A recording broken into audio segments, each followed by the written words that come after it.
Greetings, my people. Today I want to talk to you about the mysteries of the universe and life. This life that we live on this planet at this particular time is probably one of the most wonderful experiences you will ever have. And so, to enjoy this, you must learn some things. Now, there are many people who claim great knowledge, who spend their time unstitching the very fabric of the universe to answer questions that they have asked themselves. These people are scientists. It is an innocent act, I do not deny it, to spend your time looking into space through telescopes, to investigate the possibilities of knowing how this universe began. However, in doing this, and in the search for answers to questions they have asked themselves, they have to come up with theories. Take the black hole, for example. This is a great theory, but a theory nonetheless. And when these scientists, they embrace these theories and believe them so much that they become fact and become a launching pad for even more bizarre ideas. Ideas that a 16-year-old would have on a hill sitting with a few friends looking at the moon with a head full of hallucinogenic drugs. Shame they did not do this when they were younger, then they would not bother being a scientist, in my view.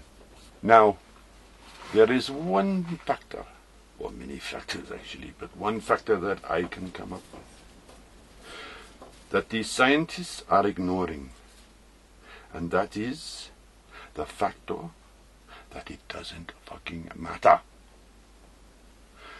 If you read my book, This Is It, by Colin Lama, which is available in a few places, you will see what I mean.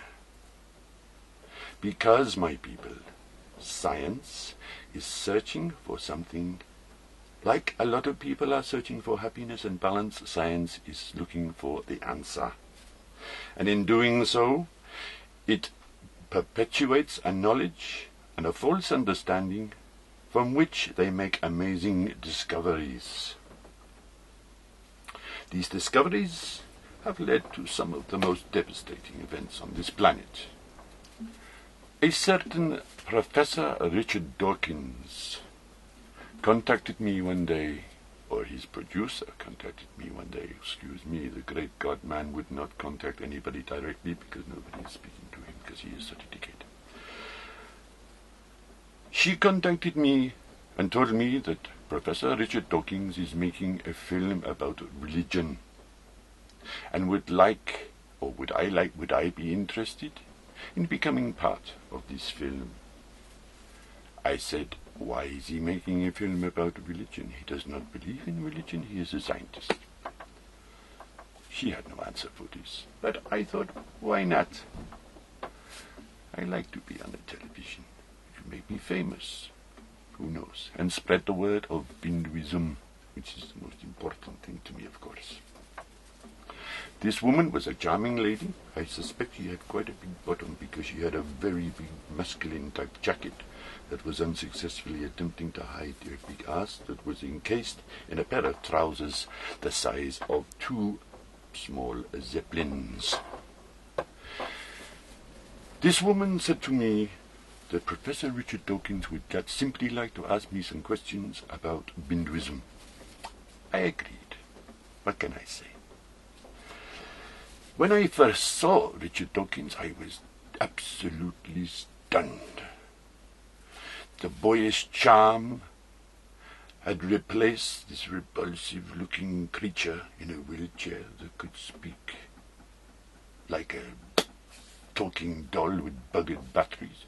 I am believing in everything that you are, black hole. This kind of thing. I thought he was going to die the last time I met him, but there he was, this man with a certain boyish charm, who had a forced confidence that I found quite amusing, I must say. And when I met him, I smiled, and he looked at me, and he looked sad, I think.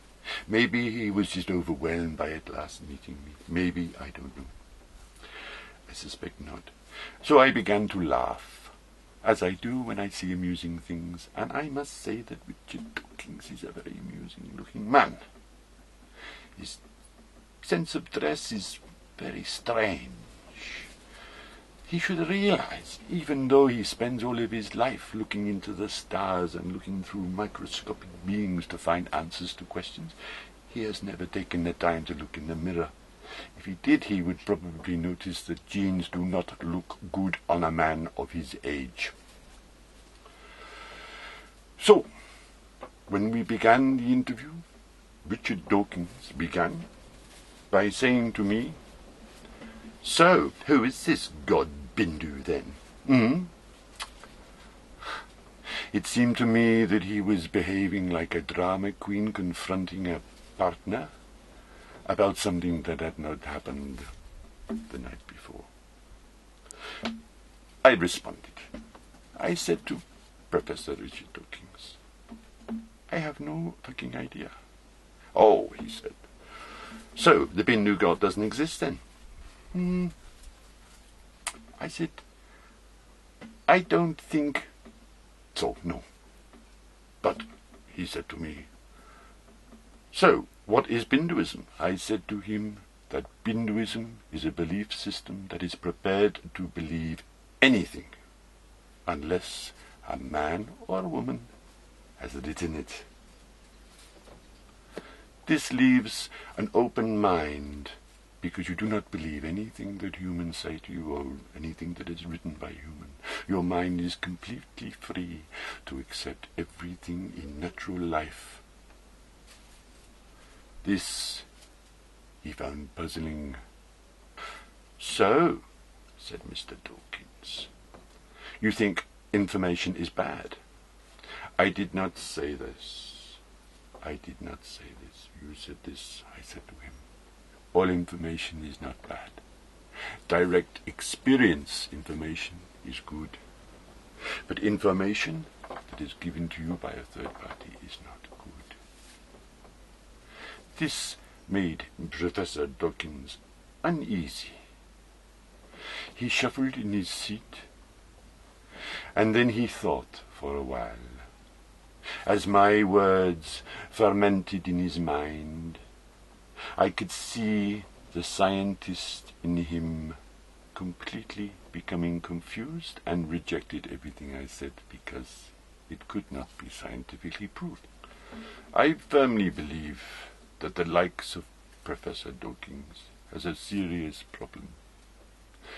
Their problem is that they believe that science is God. They treat it like a god, they worship it like a god, and they claim to listen to it, just the same as any spiritual believer does listen to their own gods. If you see it this way, Mr. Dawkins, then you must rethink everything you do and say, for it will be at your peril to ignore it. If you embrace the Bindu way, people, you will always be free, and you will never suffer under the fury of science. Science has killed and maimed more people than it has saved, and it has got an arrogance that overwhelms me. How a scientist can look into the skies and search for meaning when around them our earth is being destroyed. How can they do this? This is stupid.